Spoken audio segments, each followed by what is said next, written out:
right, WSTU, it's 9:06. That means it is time for The Forum with your host, Pat Sacco. Good morning, Michael. Morning, Pat. Well, here we are whipping through February again. That's right. What year is this, 18? Yes. 2018. I did. I wrote a check the other day and put 18 on there. There you go. I was surprised. You did it. Because I'm still into the 16 and 17 model when I write something like that. 1960? Yes, thank you. I was born at a very early age, Mike. Okay, I want to say good morning to my people. I do a volunteer bingo on Mondays because I didn't have anything to do on Mondays. And it's at a church, but we don't give any money to the church. We raise money and give it to outreach. Great. And let me just go through. There's Kay, and I hope her husband's foot is feeling better because he fell and broke it. There's Sheila and Betty, and Sheila just got back from Las Vegas, where she took her granddaughter and daughter. The young granddaughter is in this cheerleading competition. No, this is not just get up and go rah, rah, rah. These are all these flips and pyramids and stuff. And they went to the national cheering competition in Las Vegas. So the little kid's pretty good, I guess. And there's Dorothy, and there is Sandy and Maggie, and oh boy, I'm blocking, because she doesn't stay here very long. She comes down to Florida, then goes to see her daughter in California, and comes back for a couple of times and stuff. Sweet lady. We'll get to her later. Oh, and I have to wave for Sheila. There we go. And let's see, there's Cindy and Kay. Cindy and Naomi and Adrian. Okay, got them all. It's not bad. No, very good. For an aging person losing memory cells as we speak. And I have today a lovely guest with me today, Roberta Murray, who is a realtor. Yes. A realtor extraordinaire. How about that? We were just talking about this earlier, like saying, all realtors are the same. Oh, all agencies are the same. No, they are not. And we're going to find out a little bit why they are not today. Okay. Good goal, right? Yes. Well, first of all, tell me about yourself. And I know you were born at a very early age, too. Not as early as you. Thank you. I was around for a while. I was waiting for you. All right. Where did you grow up and what all this? Actually, I am a local product. I was born and raised in Fort Pierce. Wow. And my great aunt and uncle lived in Stewart. So I've grown up in the area, seen a lot of changes. When I was young, we would drive from Fort Pierce down US 1 to visit my aunt and uncle here in Stewart. And there was one flashing light. Two-lane road with sand on the sides. Yes. So, yes, it's changed just a little bit. Yeah, right. But I love the area. I had a career in the shopping center industry with marketing and leasing for over 20 years. My daughter was 3, and I decided to move back, and my mother still lives here, so I wanted her to know her grandmother. And where'd you move back from? Orlando. Orlando, okay. Yeah, so I moved around quite a bit in the shopping center business, and then came back in 97, and that brought me back to this area. And have always loved real estate. I mean, at 9, I was drawing floor plans with my great aunt and designing homes. So, it's kind of in the blood. I always look at a realtor, a good realtor, and let's say that 99% of realtors are good realtors, or not 95%, okay? Okay. It's the other 5% you want to take out in the backyard and shoot them. I didn't say that. I didn't say that. Well, isn't it that way with many things? With almost one any bad profession. apple ruins it for everyone. And, and most people focus on the bad apples. Mm-hmm. Well, they did. No. You don't understand. These are human beings. These are people. And their mission, obviously they have a business, okay? And in the business, you have to make money. Now, if you go and be a realtor and try to make money, you'll make money. But if you go into real estate and try to help people, you make a lot more money. You know that. I know that. Yes, but also it is more, for me, about doing the right thing, helping people find the house that they need or want. Sometimes with seniors, you're doing a lot of extra work helping them transition from their primary home to a smaller home. Exactly. And that's what I mean. You're right. helping we people. We go the extra mile. Absolutely. Now, you could do it as a volunteer, Mm-hmm. or you could do it as a business person. But you're doing some kind of a satisfaction, and you can't get away from seniors when you live in Florida. No. You can have a business at the lowest level, whatever, and there's still going to be some grandmother that's relating to it. Yeah, and there's also the customer service element that I have found. You treat seniors with respect. And I mean, you treat everyone with respect, but when you're dealing with a senior and they are in an emotional upheaval because they have to leave their primary home and either downsize or go to an assisted living facility or even sell their home here and move back to where the kids are up north, Right. there's a huge emotional component to that. And that So, happens. all the time. My all the time. grandmother-in-law and her husband lived in Delray Beach for 30-some years, and he passed away. So my father-in-law comes down, picks up his mother-in-law, takes her back up to Western New York, where there was a senior situation. She was, I don't know, about 89 or 90 at the time. And a couple years later, they decided to move to Florida. So they brought Mom down Back. and put her in a place called Ocean Palms, which was just opening. She was one of the first residents, which is now the Point on East Ocean Boulevard. And I remember when she turned 100, we all flew down and we had this big ceremony. They had the letter from the president and Wonderful. The whole thing. And a couple months later, she had a little spell, and they took her to the hospital about 3 days and came out loony in a fruit bin.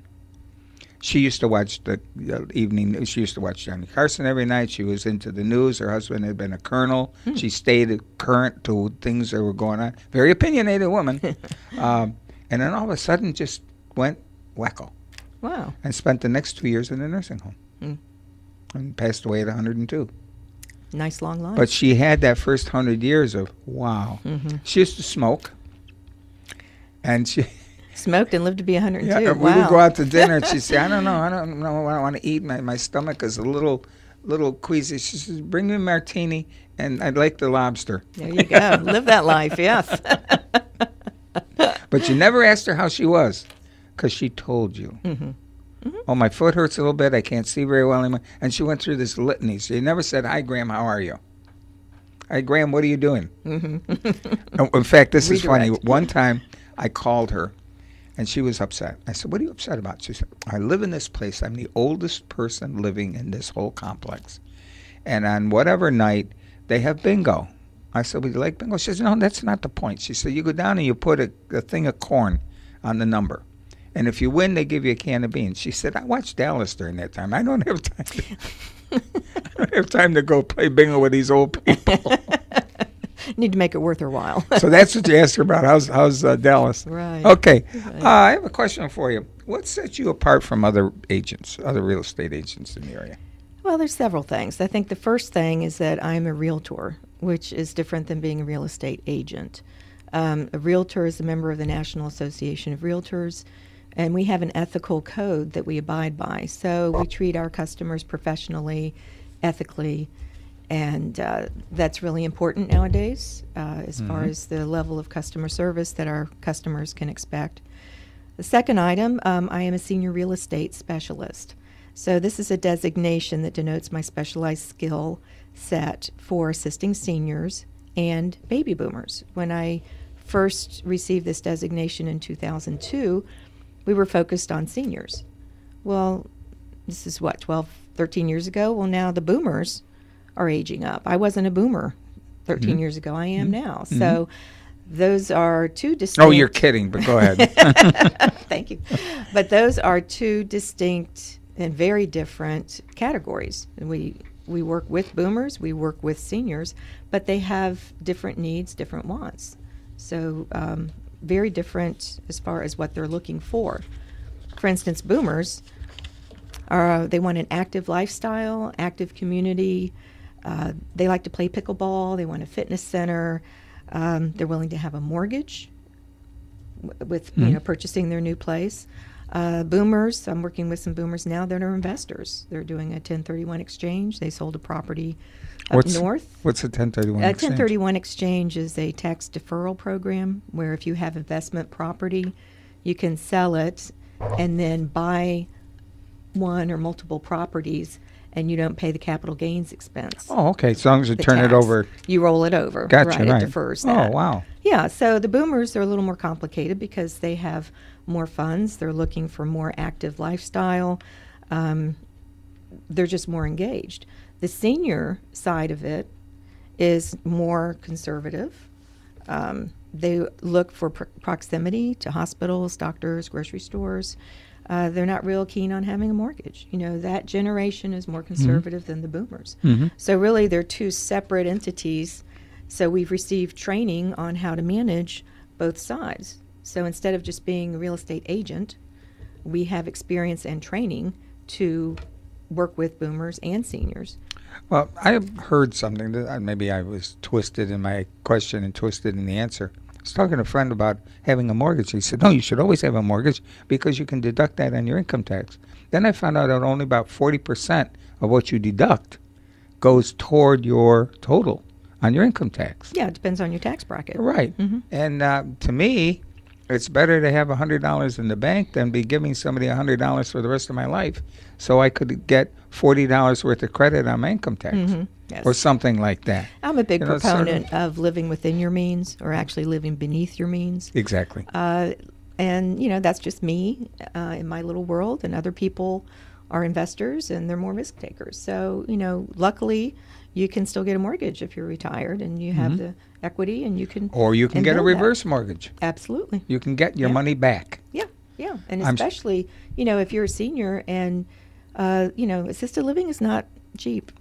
The housing No, options it are is not. really very affordable for a lot of people. So their No, it is option not. is to stay in the home. It is cheaper to cruise year round than it is to live in a nursing home. Isn't there a cruise ship? What's it called? Yeah. The World, Mm-hmm. that you can buy a. There's a guy. What's his name? He cruises on Norwegian. It'll come to me in a minute. He's an investor, and he does business on the phone and everything. And he cruises. Well, he did 2 years one time. He comes into Fort Lauderdale. He has a car waiting for him. They drive down to Miami. He does his laundry, because you can get off the ship at 9 o'clock and you don't have to be on till like 3. So he gets everything down, packs another suitcase, gets dropped off at the port again, and does another week. And he's single, takes a single room, and he does his work on the ship and enjoys the ship. He enjoys cruising. And he's been written up and everything. And he said, that's my life. I just enjoy doing that. That's a great idea. Room service. You don't Yeah. have to cook. You don't have to clean. And you get your transportation, you get your food, you get your entertainment. It's just Sign me up. yeah. There are 3-day cruises, by the way, you can do. I don't know if you cruise at all. I've cruised a little bit, yeah. A nice 3-day cruise out of Miami, or now Fort Lauderdale is doing it through Royal, but Norwegian Sky was doing a 3-night. Now they're going to Cuba on the 3 or 4 night thing. Very good. But I understand there's an extra port charge you have to pay to get to Cuba. There's another $70 they add on to everybody's cost because there's some kind of thing with the Cuban government. But hey, that's okay. I'm a big proponent of cruising because my wife and I could go to Orlando for the weekend. We could go on Sky cheaper, that 3-night, than going to Orlando for 3 Wow. nights. Got your hotel room, your food, your entertainment. Once you start laying out a lot of money up there, Right. you're spending quite a bit of money. And it's a very social atmosphere, too. And then some of these will give you free alcohol. Add that to the Orlando trip. Right. And you're on the boat, so you don't have to worry about driving. Right. And Interesting. yeah, it is. And again, we're in the land of cruising. You don't have to drive more than an hour or two to get to somewhere. The Cape Canaveral's 2 hours. Fort Lauderdale's an hour and 45 minutes. Miami is 2 hours. Tampa is 3. They have a beautiful terminal over there. They do. But they're limited in the size of the ships because that bridge, The was it skyline. US 10 or whatever? It's the really big one. Yeah, they have one that goes about a foot underneath the bridge. Yeah. Just about a foot clearance. So you can't get the big ones. It's crazy. Anyway, going just a minute, diverting to senior networking. Yes. Okay, we call it senior networking because every business will touch a senior along the way. It could be new windows. It could be fertilizer. Rudy Kirchner is Dr. Rudy with his spray it works fantastically, Great. killing weeds. But I could just see 16-year-old doing that for mom and dad, and I could see an 89-year-old going skirting some of their plants. So wherever it is, it affects. And realtors are affected by seniors. Mm-hmm. And I would think that there's probably more market for seniors than there are for non-seniors. Is that true? Well, I think overall Florida is a huge retirement area, so you can look around and see, especially during the winter months, like we're in high season right now, so we have a lot of winter visitors that come down. So the real estate market does pick up during that time period. Well, I call this God's waiting room. I've heard that. I wasn't going to use it, but since That's you okay. Or it's like Roach Motel. It's easy to get in, but you can't get in. No. Unless your kids move you back up north again, right? Mm-hmm. And then they move back down there, you just follow them again. Right. That's right. okay. But yeah, I mean, there is a large population of seniors in the area. What I'm finding are the folks that retired 30 years ago, 40 years ago, you know, that the communities were designed for retirees, are now aging out to the point where either they need to go to a facility or move back with the kids or find alternative living arrangements. And some of these condominiums that they've purchased are in original condition, you know, from the 1970s. True. So now you have the issue of, okay, we're going to list and sell your condominium. It's in original condition versus do you want to do upgrades? But yeah, I mean, the senior market is very large here. We just had a network meeting in Vero Tuesday, okay? And a new gal came, and she had this huge board that was about 3 feet, or 4 feet by 3 feet. And it was marble. It wasn't marble at all. It was stucco. They have a special spray that they spray on this stucco, and it makes it look like marble. Wow. I was floored. And they do the same thing with patios. And they put a little grit in the solution so it's not slippery. You should see some of the beautiful designs that come out of it. I said, oh, my God. If I had a stucco home, that's the first thing I would do. I'd put marble up. Very Spray nice. it with marble. I mean, it's beautiful. And that these innovations that come along with companies are absolutely stunning. And I said, well, how much would it cost to do? The lady said, well, I have a garage I'd like to do. And they said, oh, maybe around $3,000, which is not expensive at all, No. considering recoating something like that. Even trying to put a tile floor on a patio, you're spending that much money. Yeah, they also now have, remember linoleum back in the Oh, day? yes, I remember linoleum. Well, now they have a new vinyl type of flooring.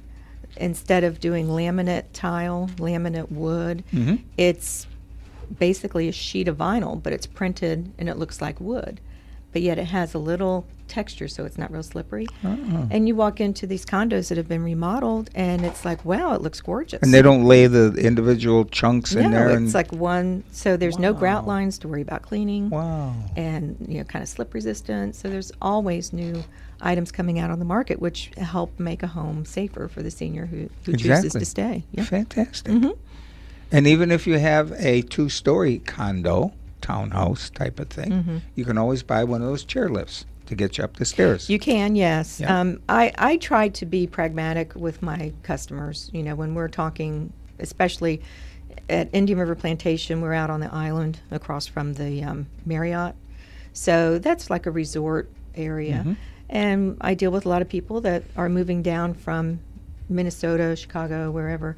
And they're healthy and they're in their 50s and they're thinking, well, we don't mind going upstairs. And then I point out, well, if you're looking to retire here, let's think 20 or 30 years down the road, are you still comfortable going upstairs, taking your groceries upstairs, you know, in a non-elevator building? So I try to play devil's advocate. It's like, yes, you know, I'll help you buy whatever you want, but I feel the obligation, you know, at working with seniors, to say, well, okay, have you considered this? And ultimately, it's up to them, but I want to present all options. It's like a couple that said, I want to build my dream home, and they're 55 years old. Well, start thinking about wider doorways for access. Start thinking about grab bars. Start thinking about lower level counters because somebody might be in a wheelchair or you may need that extra spread. What baffles me are cupboards with seniors. Being so high. You have cupboards that are useless, totally useless to seniors because they're not going to get on a ladder to get up something. And even microwaves are ridiculous for older people because there's a reach. And a lot of times they can't extend their arms. They can put a microwave on a counter with a slide. Absolutely. Yeah. You know? And you can also put them built into like an island. Exactly. Right. I mean, you got to think about things like this. And you can also put more kitchen cabinets on the lower level and not have, if you're doing something custom, eliminate the upper level cabinets, put lower level cabinets in so it's easy to access. And slide doors that you can Rollouts. put your pots and your glass casseroles and slide a thing out rather than get in there and reaching and grabbing and da-da-da-da. Because then once you pick up that Pyrex, 13 by 9 pan, you have to be able to lift it up Exactly. safely. Well, see, we have all these ideas about safety, and people don't tend to think about them until you introduce them to them, and you say, well, wait, that's right. That makes sense. Well, that's why I know? always say I play devil's advocate, but it's just, have you thought of this? Have you thought of that? Because ultimately, if this is your retirement home and you plan to stay here, let's make sure it's the right fit for you 20 years down the road, 10 years down the road. Exactly. And I'm not sure I hear that a lot from agents.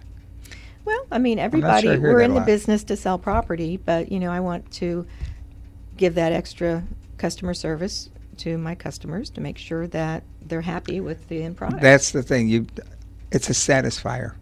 Right. Satisfiers are needed in this country because when you look at work satisfiers, all right, money is number 3 out there.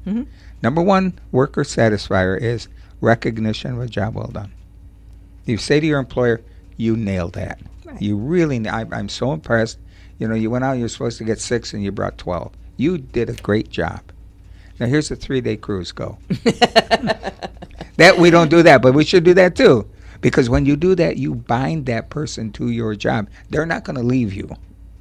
Well, A happy little clients. couple $100 of perks. Right. If you're a realtor is working for you and you're a broker and you got a great one, you start feeding that person because they're hot and they're going to be attracted to other places. But there's a plastic surgeon in town. I won't go into details, but he goes up north for 2 weeks every summer. And he does surgery, and they set up surgery for him, and he's a pretty hot surgeon. And he takes his whole crew with him. He pays their flight, pays their hotel room, pays their Broadway shows, pays their meals, and they work like a dog during the daytime. Do you think they'd ever quit him? No. No, absolutely not. Not with a Somebody perk says, I'll like give that. you another $2 an hour. They laugh at you. You can't give me what I get. Yeah. And that's a way of locking in a great staff. And I'm sure that staff is really proficient in, what's the other word? Because they have been together enough. They're right there on the spot. They know exactly what to do. And they don't mind working all day long if they're going to go see Phantom of the Opera tonight. That Exactly. kind of thing. And you need to enjoy what you're doing. And to me, I find joy in helping someone find the right house that fits them, helping them transition through awkward or emotional periods. And it's hard for them because Sure. they're very emotionally wrought by this thing. Am I doing the right thing? Am I picking the right place? And da. And you have to have a person like you to comfort them a little bit, saying, okay, look, here's your pros and here's your cons. You got to sit down and really think about these things. Right. We walk them You through know? the process. And, sometimes when the adult children are involved, the family dynamics can be very interesting. Mm-hmm. And we try to keep our eye on the end goal of they need to sell their home to move on to their assisted living or their smaller home, whatever they feel they need to do.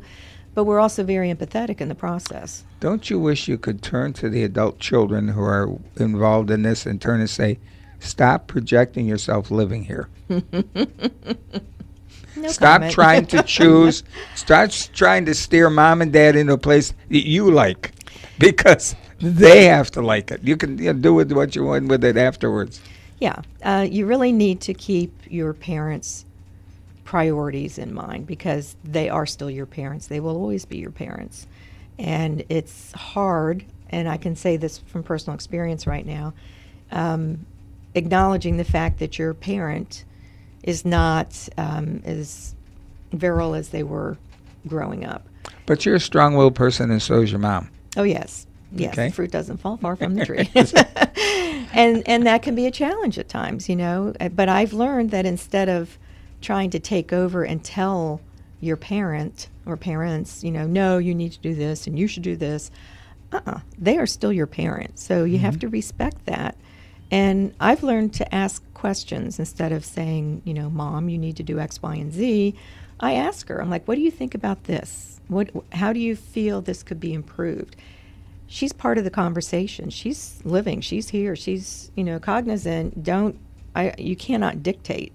So you engage, you ask questions, and it's ultimately their decision, as long as they're still cognitively there and active. You just throw a little seed once in a while and just move on. Yeah, and then Drop sometimes a you little- come back and water the seed. Exactly. Drop a dime once in a while. And the timing is still not right, so you circle back again. Well, whether you like him or not, look what the president did yesterday. He sat and listened.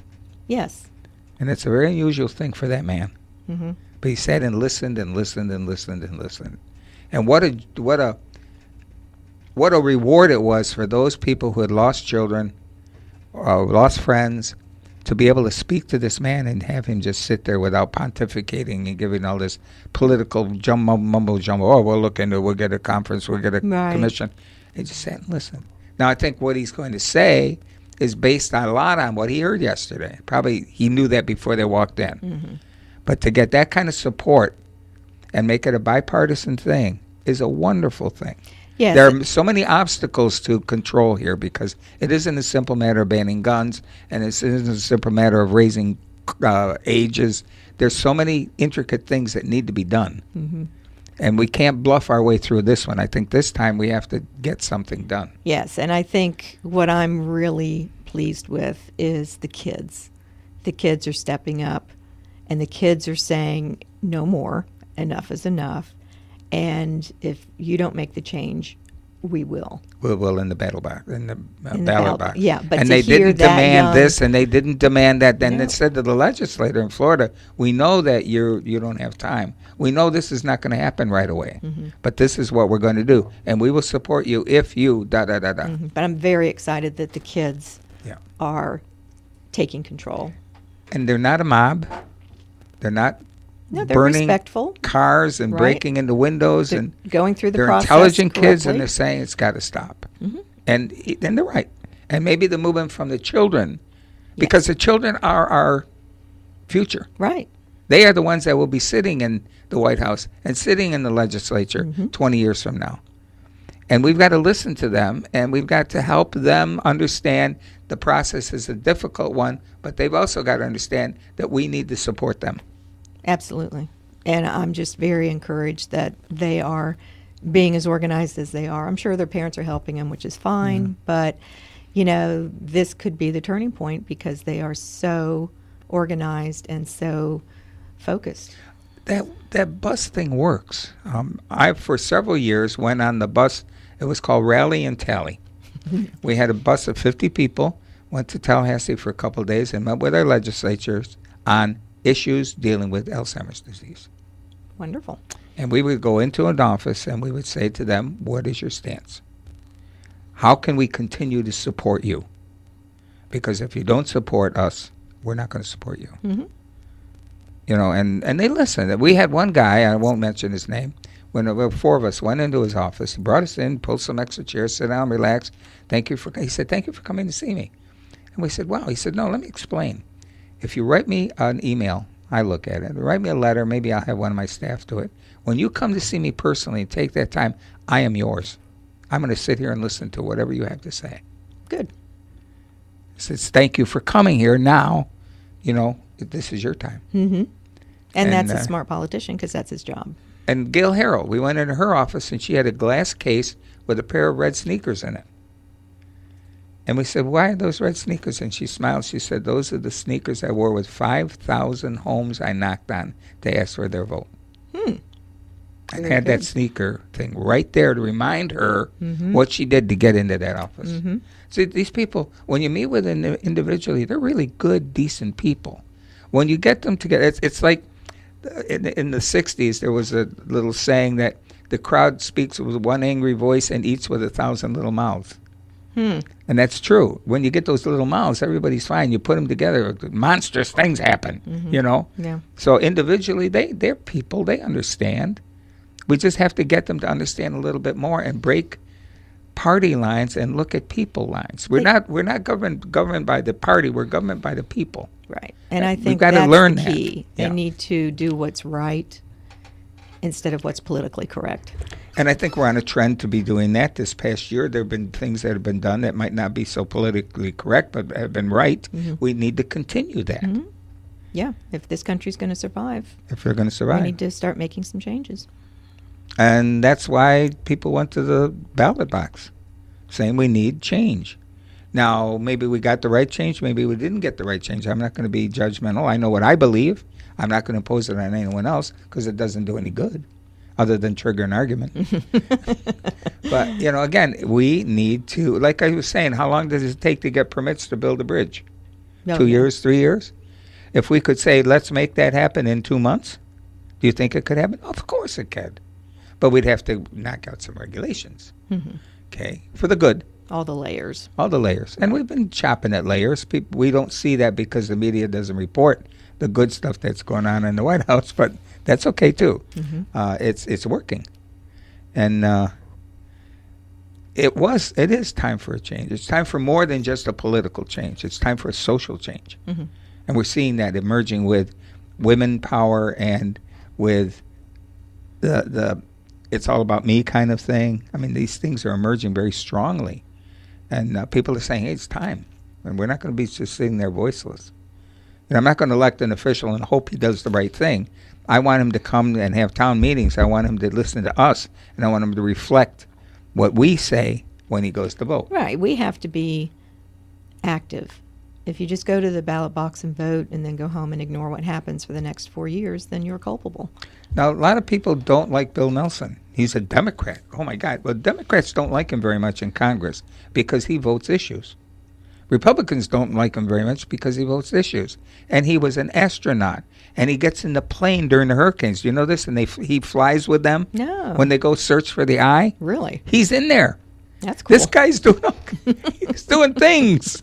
He's doing things. Yeah. And I said, wow. And he sounds like these Florida crackers. And then they have an intelligence. Extremely intelligent man, extremely capable man. We need more people like him who look at people issues. Yes. And I don't care what party they represent.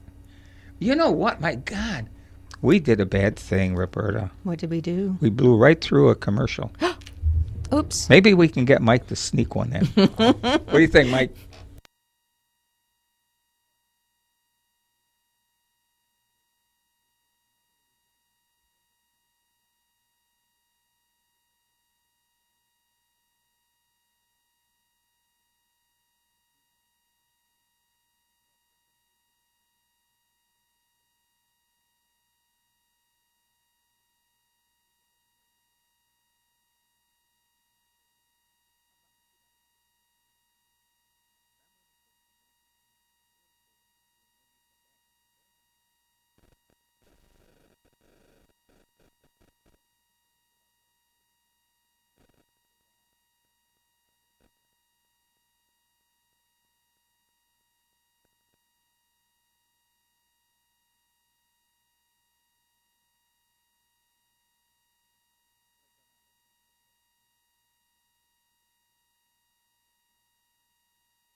we go back to the forum with your host, Pat Sacco. Thank you, Mike. We're here with Roberta Murray, who is a Century 21 realtor.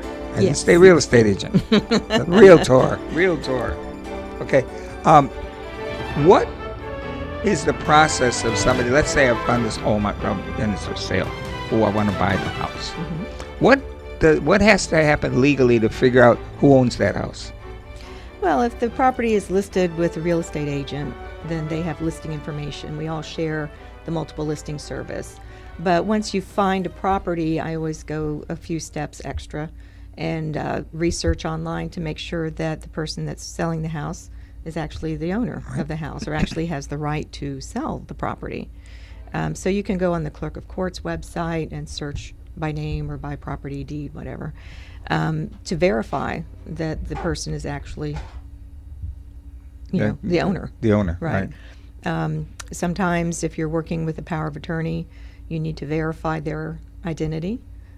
Someone, a child of a senior could walk up and say, well, I have power of attorney, and you can talk to me and I want to sell the house. Well, yeah, I need to see paperwork. That's I need right. to verify legally who's the attorney. You can't just take people at their face value, unfortunately, a lot nowadays. So there's a certain process we go through to verify who owns the property, if there's any liens on the property, who actually has power of attorney, and then we work in conjunction with the senior's elder care attorney or their CPA, the power of attorney. Once those roles are properly identified and you know exactly who you're speaking to are the legitimate people to And you better do that. facilitate the sale. Because maybe somebody else owns absolutely. the property. And then there's the flip side of this too. Let's say Dad has been in a home for 47 years here, has a nice place on Hutchinson Island, and suddenly Dad is becoming incapacitated with memory, and Dad is developing Alzheimer's.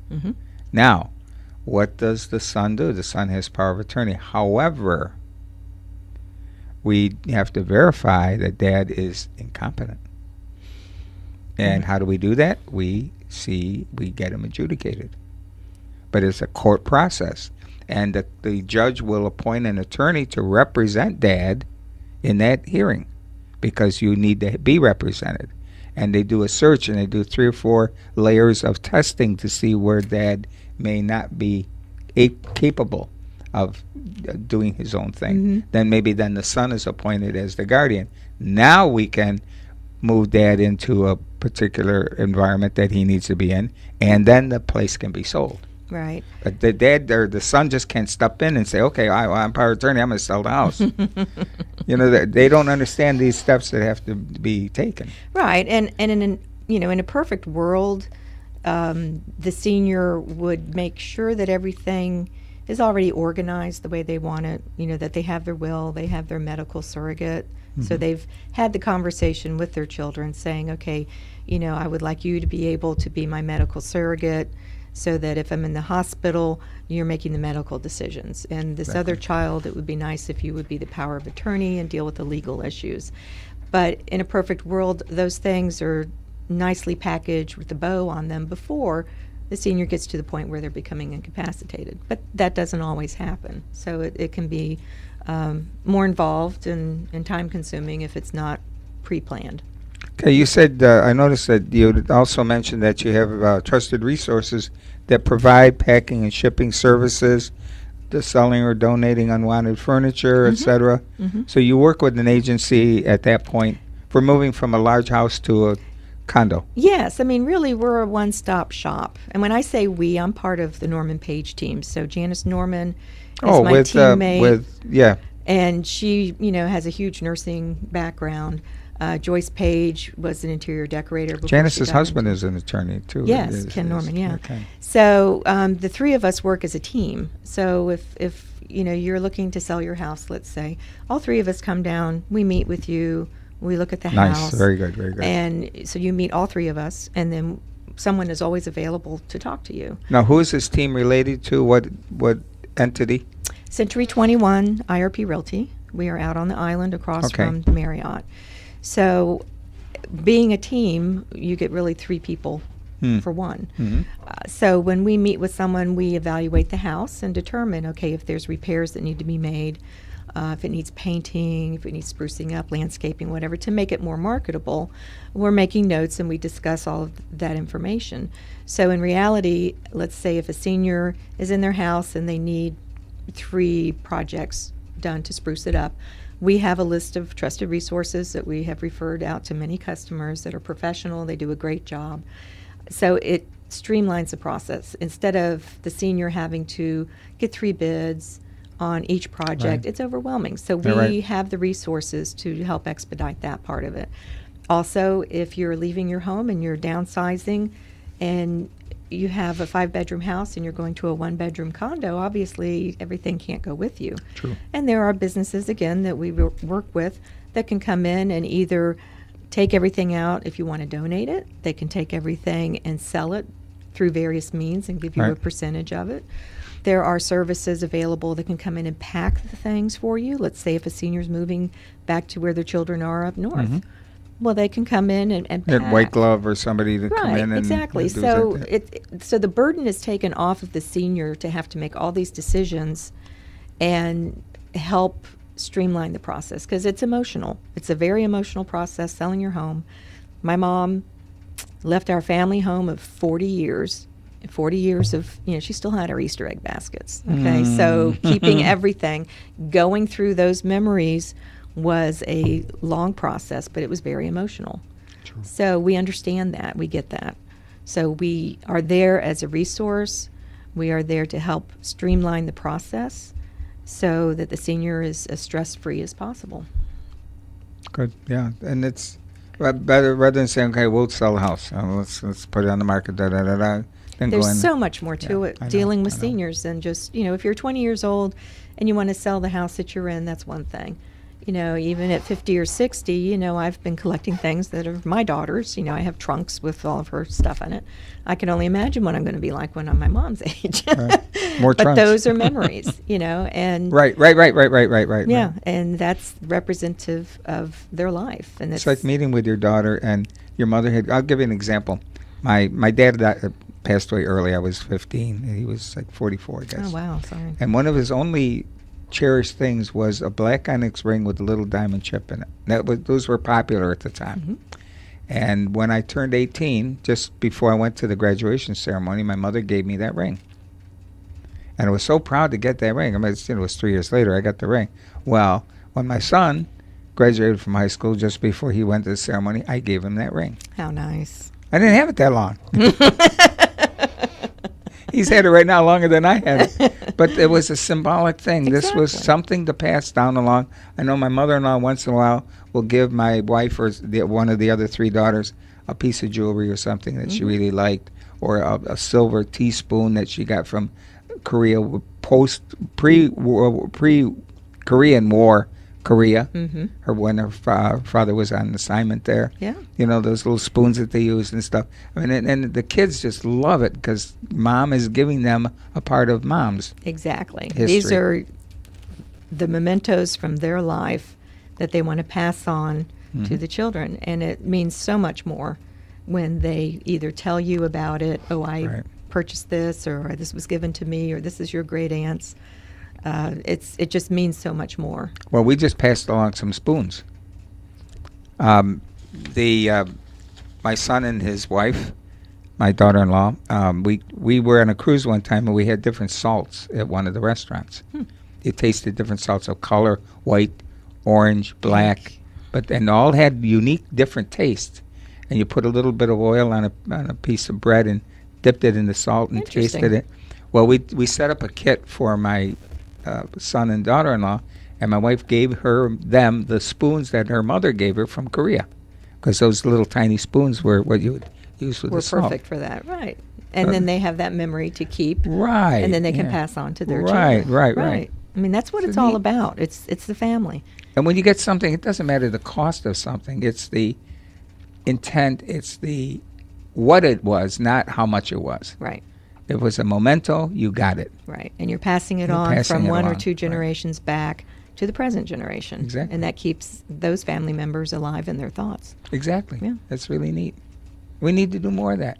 See, going back to senior networking, this is what we're all about. We want to go back to the 50s, where people trusted each other, where people weren't afraid of each other, where people got together. Now, if I came to your office and it was a cold call, and I want to get some questions about realty and stuff like that, you're looking at your watch. Sure, I got time. Okay, looking at your watch.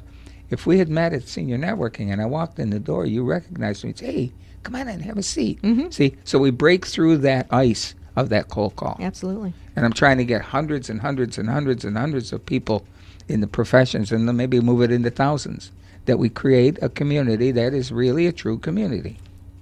And it's working. Yeah. And with 'Cause- a common goal of helping the seniors. And people are willing to, obviously, you come in, I don't want to mention other organizations that you would go and basically it's more business. How can I get this done? Can I get a sale?